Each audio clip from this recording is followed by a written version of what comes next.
Well, thank you. I'm honored to be here at the Foreign Policy Initiative again. Thank you very much for this opportunity to speak to you today, because as we gather here today, there are two historic events that are in progress. The first is the arrival of Secretary of State John Kerry in Cuba. And the second is President Obama's continued campaign to secure congressional approval for his deal with Iran.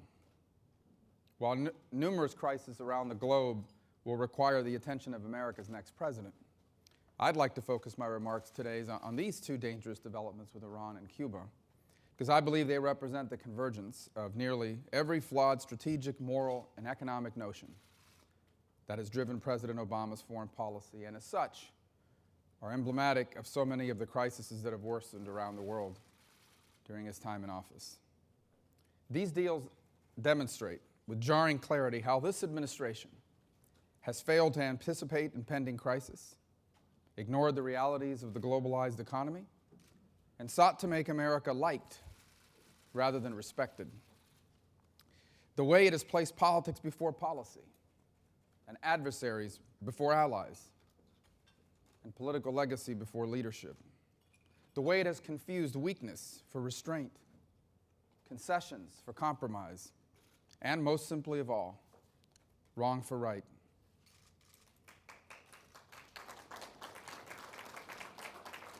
So to fully understand what we're dealing with in regards to Iran and Cuba, we have to understand who we are dealing with. In Iran, we are facing a radical Shia cleric who wish to one day unite the world under Islam, their version of Islam, and believe that it will only happen after a cataclysmic showdown with the West.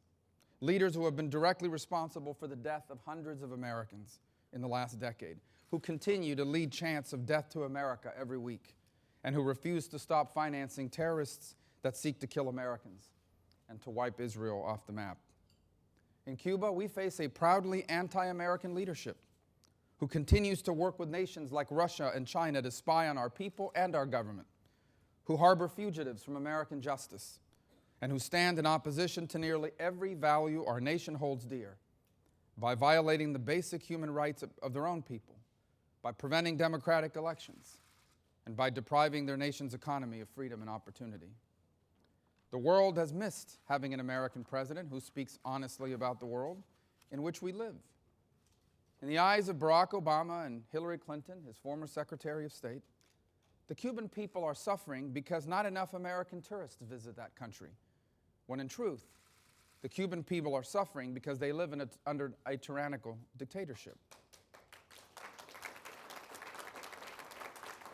It is ironic that the same president who visited a U.S. prison to talk about inequities in our own criminal justice system is silent about the fact that minor offenses in Iran and Cuba are punishable by indefinite detention, torture, or even death, and that these offenses often include nothing more than speaking out with the wrong political opinion.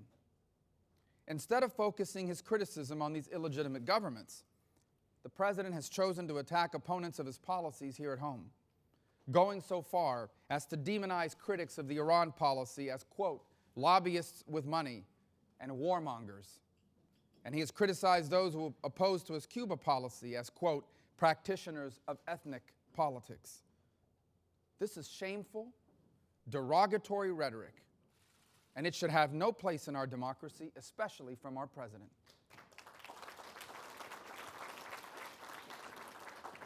Centuries of global affairs tell us that the best way to affect an outcome with volatile leaders is through strength and through example, while the worst is through weakness and concession.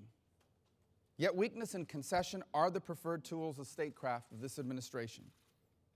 President Obama has not only permitted Iran to retain its entire existing nuclear infrastructure, he has also endorsed the construction of a full-scale, industrial-size nuclear program within 15 years. He has conceded a vast enrichment capacity, preserved Iran's fortified underground facility, and failed to secure anytime, anywhere inspections.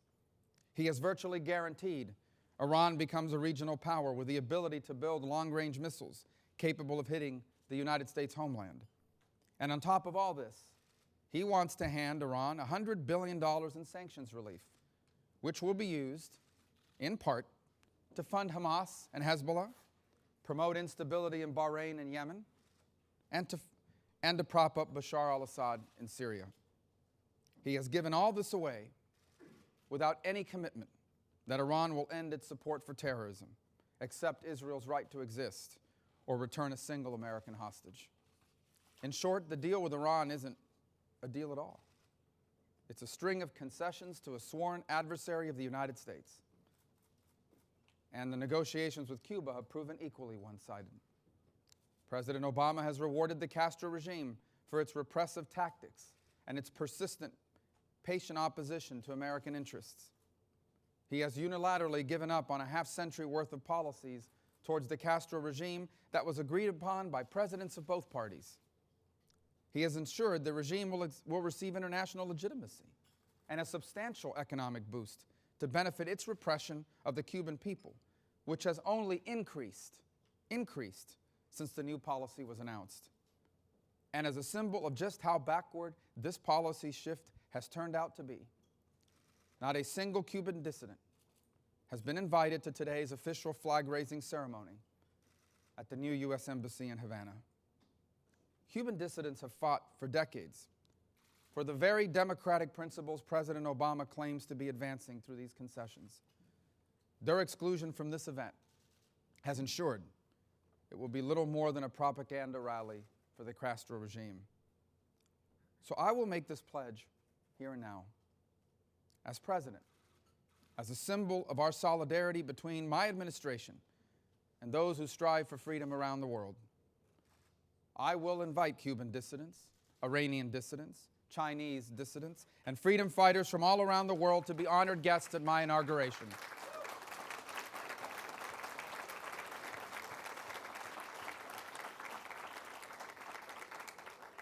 Our current president has made no such effort to stand on the side of freedom. He has been quick to deal with the oppressors, but slow to deal with the oppressed, and his excuses are paper thin. He has made the argument that if the embargo hasn't worked for 50 years, why shouldn't we try something new? My question is, why hasn't he made a similar argument to the Castro regime?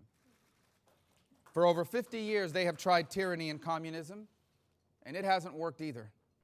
The Cuban people have a standard of living well below that of virtually every other nation in the hemisphere.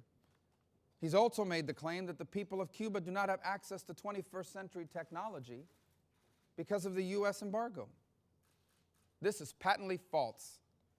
They don't have access because the Castro regime has made this technology illegal. The notion that the Cuban people will be allowed freedom of speech and freedom of information now that President Obama has made concessions to the very government denying them these rights is complete fiction. The concessions to Iran and to Cuba both endanger our nation.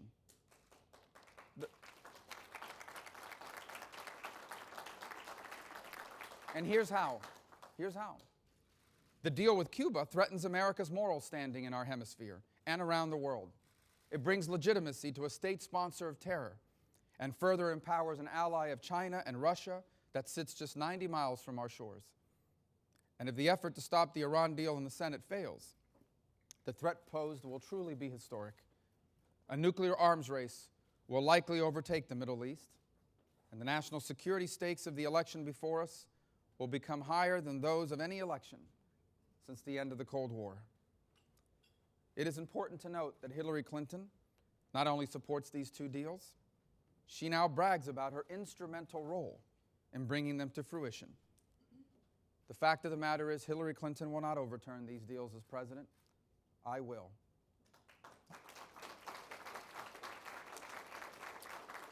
Beginning on day one, I will undertake a three-part plan to roll back President Obama's deal with Iran and repair the damage done to America's standing in the Middle East.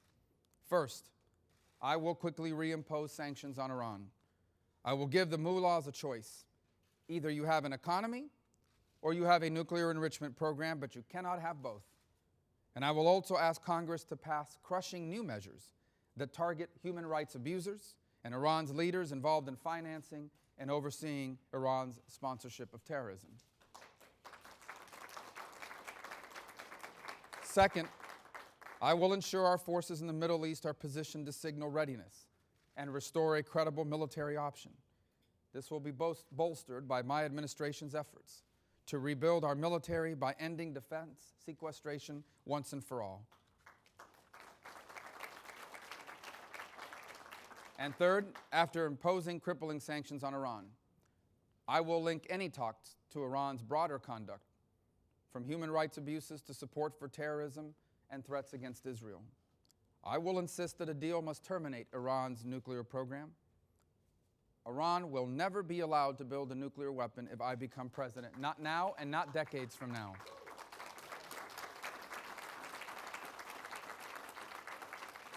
That would be my policy for Iran. There would be no room for equivocation, no room for manipulation, and no room for cheating. Some would say, well, there will be no room for negotiations. But history proves otherwise. Iran may not return to the table immediately, but it will return when its national interests require it to do so. I will also undertake an equally bold plan to roll back President Obama's concessions to the Castro regime. First, thank you very much. First, on day one, I will give the Castros a choice. Either continue repressing your people and lose the diplomatic relations and benefits provided by President Obama, or begin to carry out meaningful political and human rights reforms and receive increased U.S. trade, investment, and support. Second, I will restore Cuba to the state sponsor of terror list until it stops supporting designated foreign terrorist organizations, helping North Korea evade international sanctions, or harboring fugitives from American justice. And third, I will do everything in our power to provide support, both direct and moral, to Cuba's pro-democracy movement, promote greater access to uncensored information for the Cuban people, and deprive the Castro regime of the funding for its repressive security state. These are the actions required to restore the safety and security President Obama has cost us through his diplomacy with dictators. When it comes to the challenges posed by Iran and Cuba, our task is straightforward. We must prevent Iran from gaining a nuclear weapon, and we must guarantee that the United States stands on the side of the Cuban people, not the side of their oppressors. But we also know that the straightforward is not a synonym for easy. Confronting these challenges and the many other crises we face around the world will require what has always been required: leadership, principled leadership, based on strategy and security, not politics or legacy. And that's what I intend to offer our nation and the world in the years ahead. So thank you for having me today, and I look forward to answering your questions.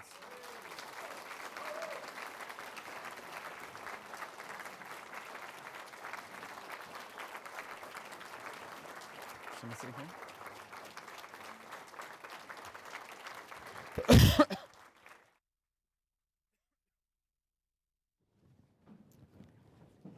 I'm the mother and grandmother of 5, so I'm going to take the liberty of giving Senator Rubio his water for breakfast. Yes. Thank you. Now the hard part.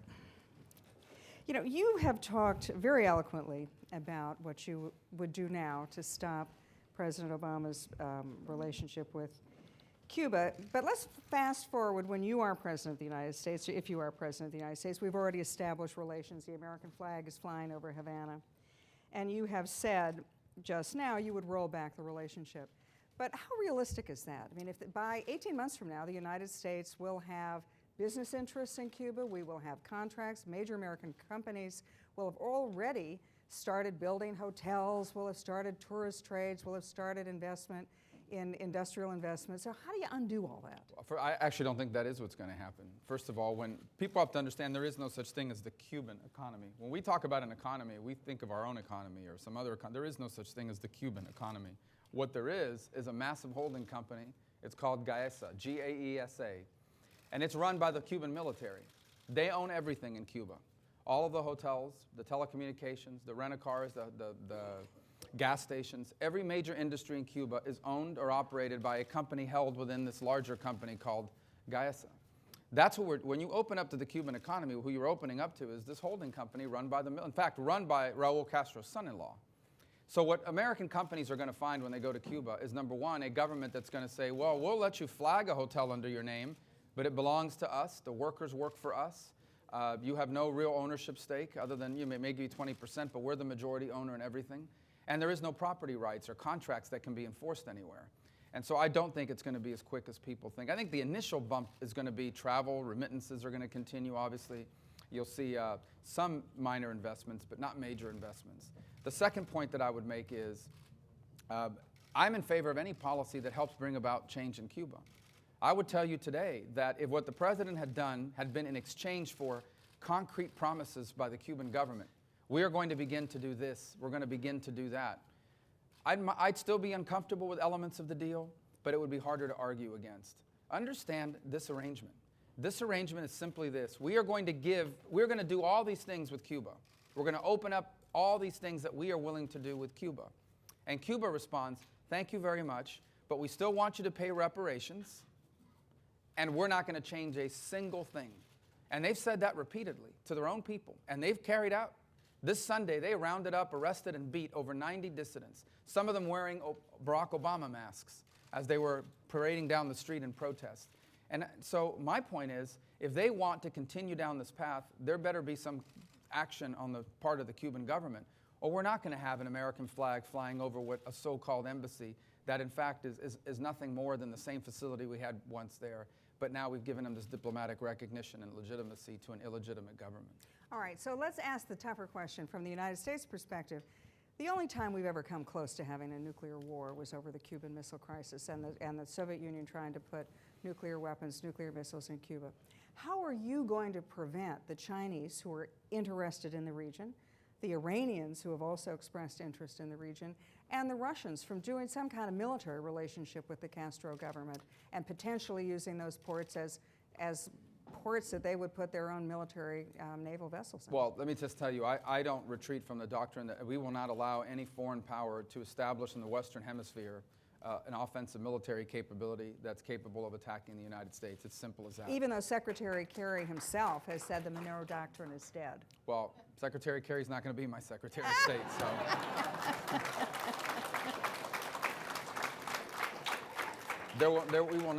That's not going to happen, first of all. Second of all, the real threat posed by Cuba is twofold. Number one, on the island of Cuba, there are at least 2 signals intelligence facilities, one from the Russians and one from the Chinese, that actively collect against the United States. They particularly target Southern Command, Central Command, and NASA, all located in Florida. Second, Cuba harbors dozens of fugitives of American justice, including the killer of a police officer from New Jersey, including dozens of people indicted or accused of Medicare fraud, basically people that stole your money and are now living off of it in Cuba. There are also 2 Cuban generals or high military officials that were indicted for the murder of unarmed civilian Americans over international airspace back in 1996. And so these are the sorts of things that we need to point to as the threat that Cuba poses. And people forget this. Cuba was caught last year helping North Korea evade UN sanctions. They were caught doing it, and there was no punishment for it, nothing whatsoever. It's been lost, it's been forgotten. These are the kinds of threats that Cuba legitimately faces. Cuba's not a legitimate military threat in that way, unless, of course, they ramp up spending in that direction, and they don't have that capability. But they do have the capability of acting as a base of operations for others to target us, whether it's an intelligence or, in the case of the Russians, increased naval visits from an expanded Russian presence in the Western Hemisphere. Can you, for the final question on Cuba, talk about, you said you would support a pro-democracy movement. I'm assuming that means covert activities. How would you do that? Now, well, first of all, let me say that today I would work quickly to transition Radio and TV Marti, the Office of Cuba Broadcasting. Today it is largely a content provider. And we would remain functions of that, but I want it to become more of an access provider. So for example, there now exists the capability of providing, through satellite technology, access to the internet. I believe if the Cuban people have had unfettered access to the internet, even if it's through a satellite capability, it would allow them to not just join social media and download Candy Crush, it would also allow them to communicate with one another and receive news from around the world. The blackout that exists in Cuba, the news blockade that exists in Cuba by the Cuban government is extraordinary.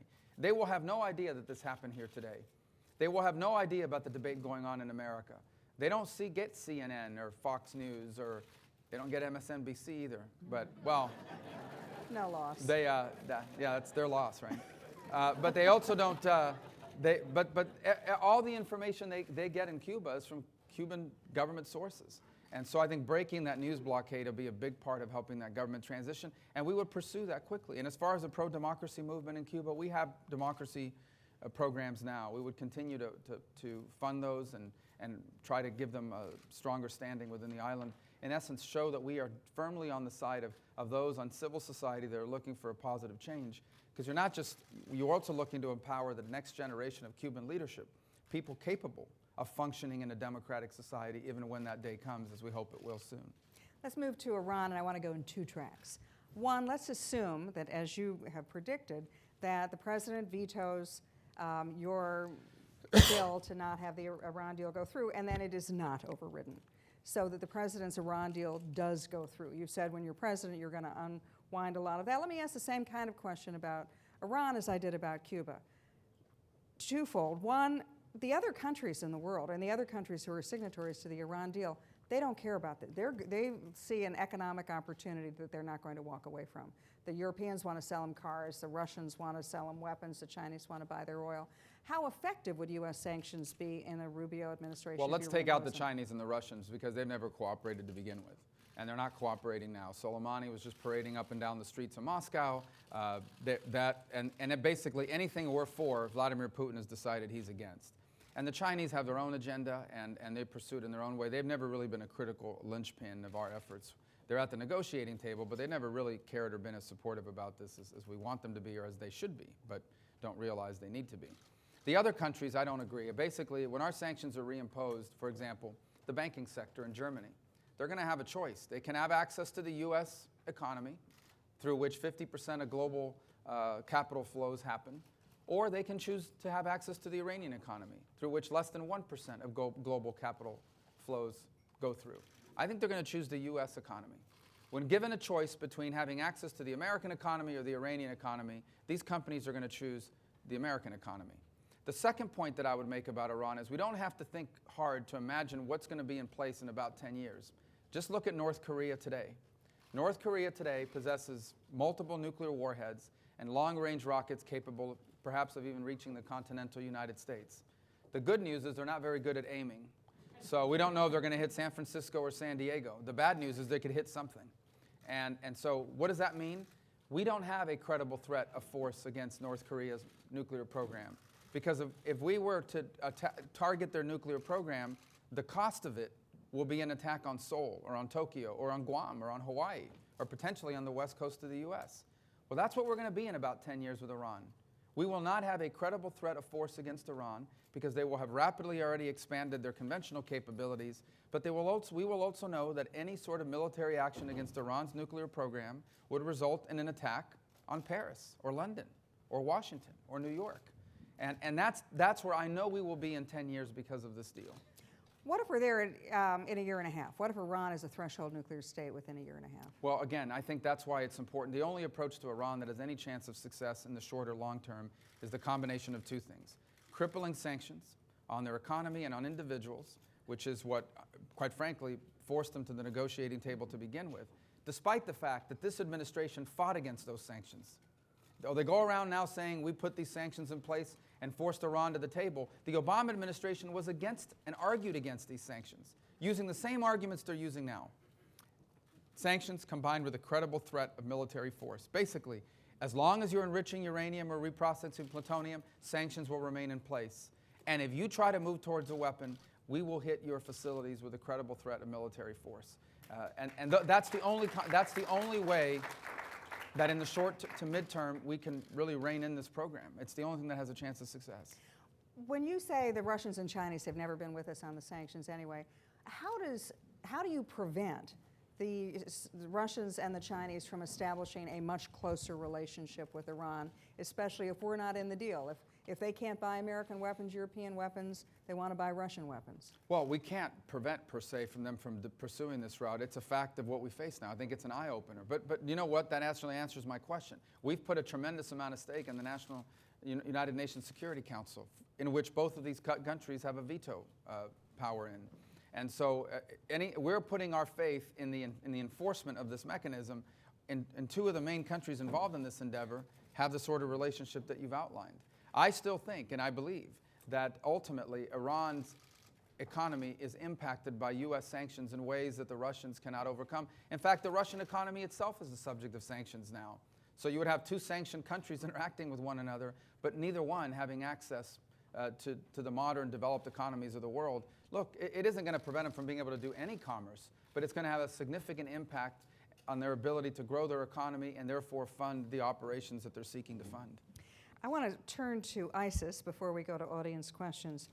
You've talked about a joint Arab force, and that would be the way to fight ISIS. A joint Sunni Arab force, force, but it hasn't materialized. No, it hasn't, and it requires American leadership to convene it.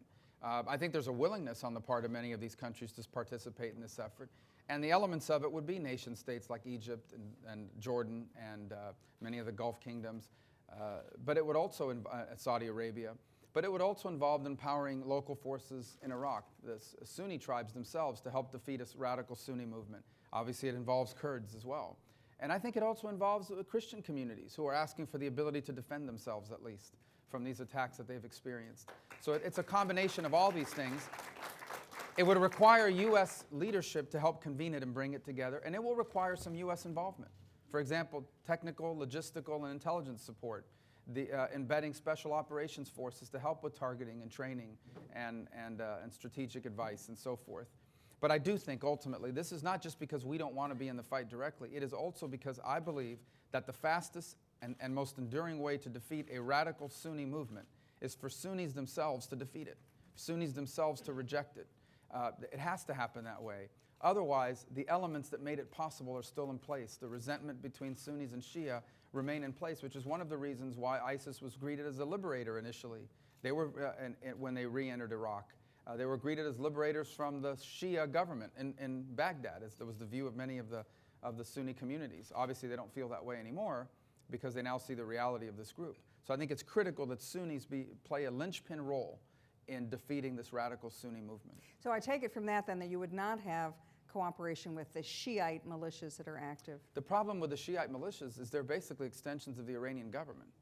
They are nothing. They are part of this web of surrogates used by Iran to spread their influence in the world. And the Shia militia are involved not simply for the purposes of defeating ISIS. They're involved also for the purposes of increasing Iran's influence and leverage on Iraq. They want to become the dominant power in Iraq, and the Shia militias are part of that effort. In fact, they've supplanted the regular Iraqi army in many instances in that regard. One of the audience questions is, you previewed it, the Middle East Christians. You know, the birthplace of Christianity, we're seeing the genocide of Christians. The Obama administration seems to not put that front and center on its foreign policy. How would you change? Well, first of all, I think it is critical to talk about it. I mean, not enough has been said outside of groups like this about what's happening. You know, if this was the ritual slaughter of thousands of people of any other denomination, I think there would be an outrage in the world. For whatever reason, it hasn't led to the same level of outrage that's necessary. People driven from ancestral homelands, where for the first time in 2,000 years, there aren't masses being celebrated or Christian services on Sunday. And it's important that these communities be empowered. So obviously they need assistance in the short term. They're displaced in a bunch of different places. But I also believe they need the ability to defend themselves. If you talk to many of these communities, what they will argue is, we have no capability of defending ourselves. We are at the mercy of Kurds, or we are at the mercy of Sunni tribes. We are at the mercy of others. We count on others to provide for our defense. And obviously the Iraqi government is not a huge fan of this notion that we're going to be arming different elements in the region. But in the case of the Christians, they deserve the right to self-defense. And so I do believe that is a key part of it. And ultimately, you know, I think they deserve the right to return to their historic, for example, in Iraq, the historic cities that have hosted them for thousands of years. And it should be part of any effort once we defeat ISIS, is to ensure that any successor government in Iraq is one that respects this pluralistic society where Christians and Kurds and Sunnis and Shias can all live side by side. in some level of, with a unity government that ensures that. That's got to be part of our long-term strategic plans for the region. Otherwise, it won't succeed. We're going to be right back here again in 3 or 4 years. You know, when you talked about Iran, you're going to prevent Iran from having nuclear weapons, and you talked about North Korea, and it's the whole notion of nuclear proliferation. If Iran is a threshold nuclear state, other countries in the region have said, well, they will too. So what do you do as president when you are faced with a Middle East where a number of countries are, I want what Iran has, threshold nuclear states? Well, you prevent Iran from having it. I mean, that's the best way to prevent it from happening. Otherwise, it's exactly what you're going to face. It's a cascade. And imagine, put yourself in their position. Put yourself in the position of the Saudis for a moment. Who will argue, and I have quarrels with many of the policies of the Saudi government, both domestically and around the world, but put yourself in their position. They view themselves as allies of the United States. They also view themselves as a strategic ally of the United States, and they also view themselves as a nation. They view themselves as a nation in conflict with the ambitions of a Persian Shia government in Tehran that wants to become the regional power. And they see themselves being encircled now, for example, with the activities going on in Yemen and in Bahrain, sponsored by Iran. So here they now turn, they look at their ally, the United States, and the United States is cutting a deal with Saudi Arabia's rival in the region. And that deal ensures that they're going to have an industrial capacity nuclear program. They're going to continue to develop long-range rockets. And the Saudis are saying to themselves, I know we live in this neighborhood. We know who you're dealing with. We know what these guys are going to do eventually. They're going to break out towards a weapon. And then they say, I promise you, if there is a Shia bomb, there will be a Sunni bomb. And so I think we can anticipate that Saudi Arabia has already taken steps, or will soon begin to take steps to be able to match anything Iran has. In essence, I am confident of this. If in 15 years Iran possesses, or 10 years, a nuclear weapons capability, they will not be alone in the region. At least Saudi Arabia will have the same capability, and you will have a situation analogous to what you see today between India and Pakistan, except in a much more unstable part of the world, where you could have as many as 3 or 4 nuclear-armed nations in the most unstable region on the planet. You've talked about one of the first things you would do is increase defense spending, stop sequestration. How would you deal with missile defense?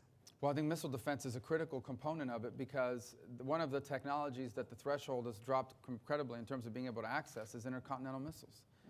Nuclear weapons are still difficult to build because you need to have the enrichment capability, although the designs are widely available. You could, if you want to do it, even a poor country can. I mean, North Korea basically has no economy. It's a nation governed by a criminal syndicate, and yet it is capable of producing nuclear weapons. But the missiles are even easier to acquire. And nations like North Korea are proliferating that technology to anyone who's willing to pay for it. So you could easily foresee a situation in the next 10 or 15 years where 12 to 15 countries possess intercontinental missile capabilities with or without a nuclear warhead. They could also include electromagnetic weapons or all sorts of other potential threats. And so I think missile defense becomes a critical part of our notion, both in Europe, but also in the east and west coast of the United States. And it does require a significant investment.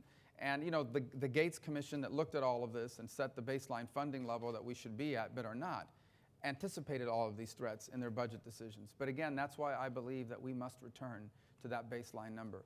And here's my argument. The number one obligation of the federal government is to provide for our national security. There's a lot of other things the federal government wants to do.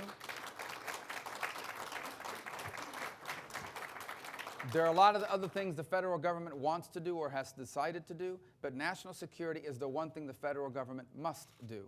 And so my view of budgeting is this: before you pay for anything else, you fully fund defense. And then you pay for everything else with the money that remains. And we're not doing that right now. We're treating it the same as every other program, and it's not. Israel, longtime United States ally, but facing an even more dangerous neighborhood. I was on the Golan Heights recently, and I saw the ISIS flag flying. There's Hamas, there's Hezbollah, now even the Sinai has become a hotbed of radical extremists. How would you repair the relationship with Israel if you were president? Well, by the way, you mentioned the Sinai. The Sinai is being destabilized by ISIS operating out of Libya. They're using that as a base of operation, both to target the Sinai, but I predict eventually Europe. Because from the Libyan port cities, you're just across the Mediterranean and right into Europe, and it's a great transit point for that sort of activity. And by the way, don't take your eyes off of ISIS in Afghanistan. There is a lot of instability now in the Taliban, and ISIS is beginning to try to fill that void. The question of Israel is, I think this is the most significant erosion in our relationship that we've seen since the founding of the Jewish state. because this administration, what does Israel ask of the United States? Basically two primary things. It hasn't asked for our soldiers to fight for them.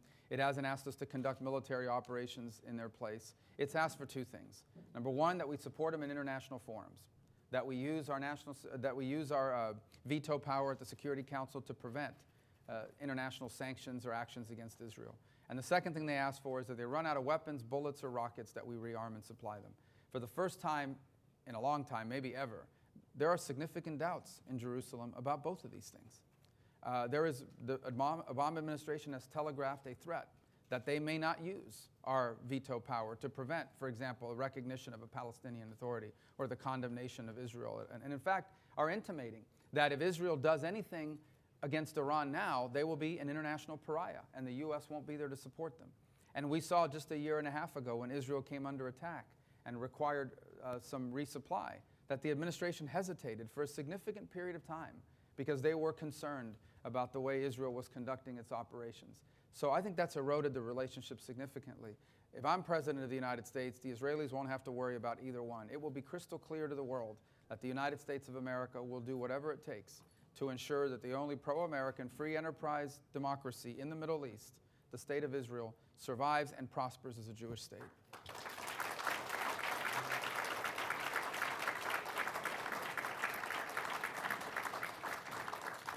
We have several audience questions about China. Given Chinese territorial expansion in the South China Sea, how would you deal with our maritime presence in the region and China's expansion? Well, it goes back to defense spending. First, we have to have the capability. Unfortunately, for about 3 to 4 months out of the year, we don't have an aircraft carrier presence in the Pacific region. And I, in fact, saw it myself when I was there in January, February of a couple years ago. All of our aircraft carrier for the region was in port and service, and so we didn't have a carrier presence. So it goes back to having the capability. I agree with a pivot to Asia, but you have to have something to pivot with. And while the administration's taken some positive steps, for example, the Marines' presence in Australia and some of the other measures that have occurred, I think we need to have a greater capability in the region. I also am encouraged, and we should continue to encourage the Japanese willing to do more.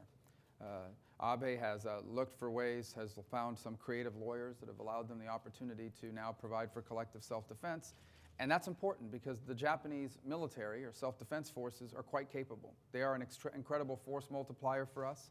They use our weapons systems. They're very good at missile defense, and they're a critical part of our effort in that region as well. And the third is simply not accepting it. We do not accept these artificial islands and the claims that China makes around them, and we need to challenge them. We need to continue to send ships through the South China Sea without asking for permission. We shouldn't in any way admit these exclusive air zones that China is claiming, but we should continue to challenge them repeatedly and ensure that we have the presence and in the region to be able to back that up. And by the way, when we talk about the capability to be in the region, understand China doesn't want a direct war with the U.S. What they want to do is create conditions where we have to accept reality in their minds. And here's why they're doing it. They are investing in anti-access asymmetrical capabilities. In essence, they're not going to build 12 aircraft carriers. They're going to build a lot of cheaper rockets that can destroy expensive aircraft carriers. And once they can do that, they know it forces our fleet further and further away from the area of operation.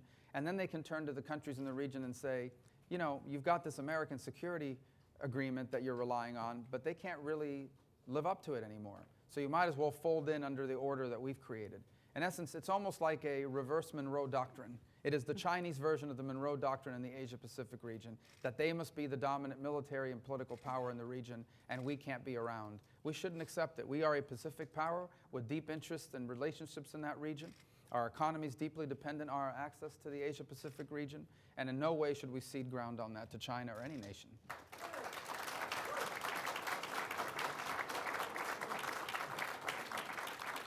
The countries you've identified as presenting real threats to the United States, Russia, China, Iran, North Korea, they all have one thing in common, which you alluded to, that they don't let their people have access to the World Wide Web. They don't let their people have access to social media. What proactive foreign policy initiatives would you take to tear down those cyber walls? Well, first of all, the point you make is an excellent one. It's one I've been making increasingly over the last 2 weeks. Look all over the world. All the problems on this planet are being created by totalitarian states or totalitarian movements. In essence, there aren't a lot of there's not a single free enterprise democracy on the planet threatening people, creating instability, violating the rules of international engagement. All the problems are being created by tyrants. And so in some ways, while the world has rapidly changed, there's fundamental truths that are always there, and that is the battle between liberty and freedom and tyranny and oppression. Now, what we can do about it? Well, look, I think we need to firmly be on the side of those that are looking to change these societies.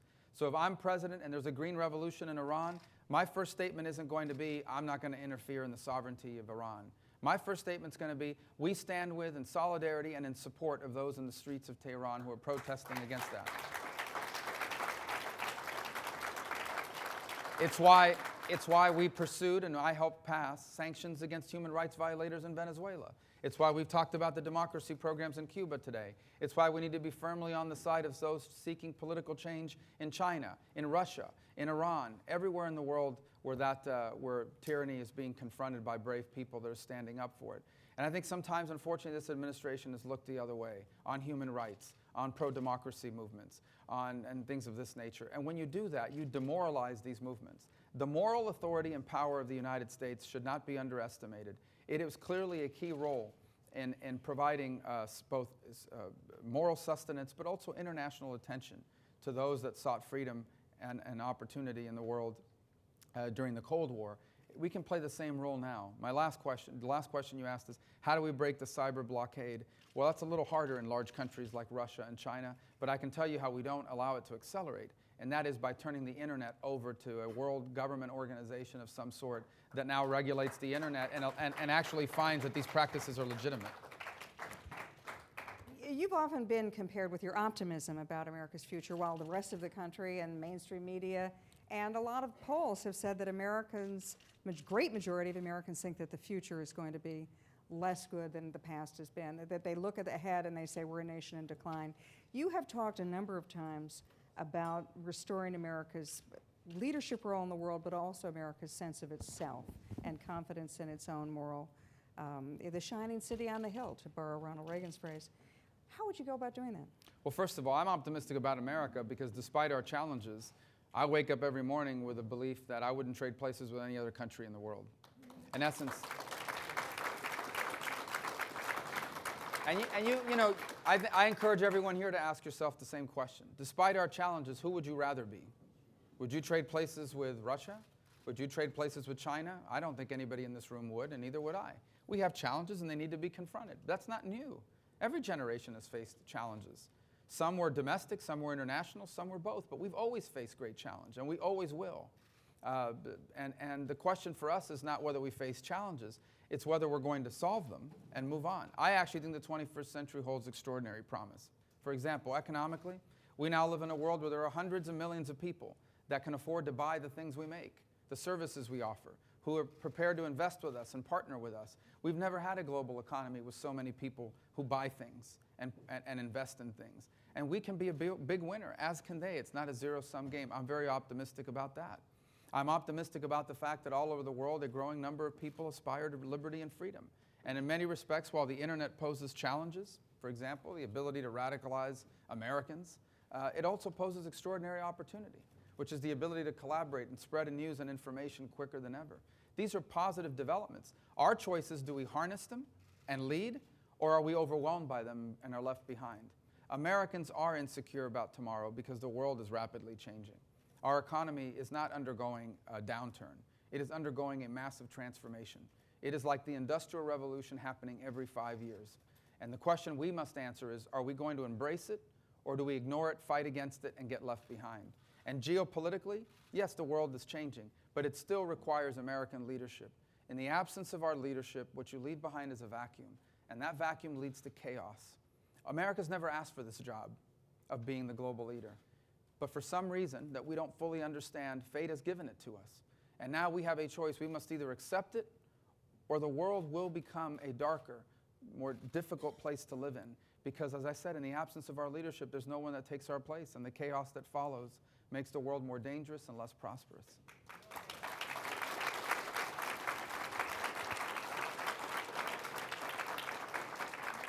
With that inspirational closing, I think we should let Senator Rubio get on with the rest of his day, because he has a hard out and he's on the air in about 10 minutes across the street.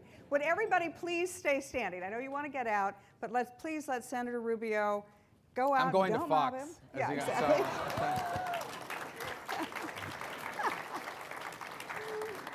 fair and balanced. So, Senator Rubio, if you would leave, everybody stay seated. Thank Let you. the Thank senator. you very much. And then.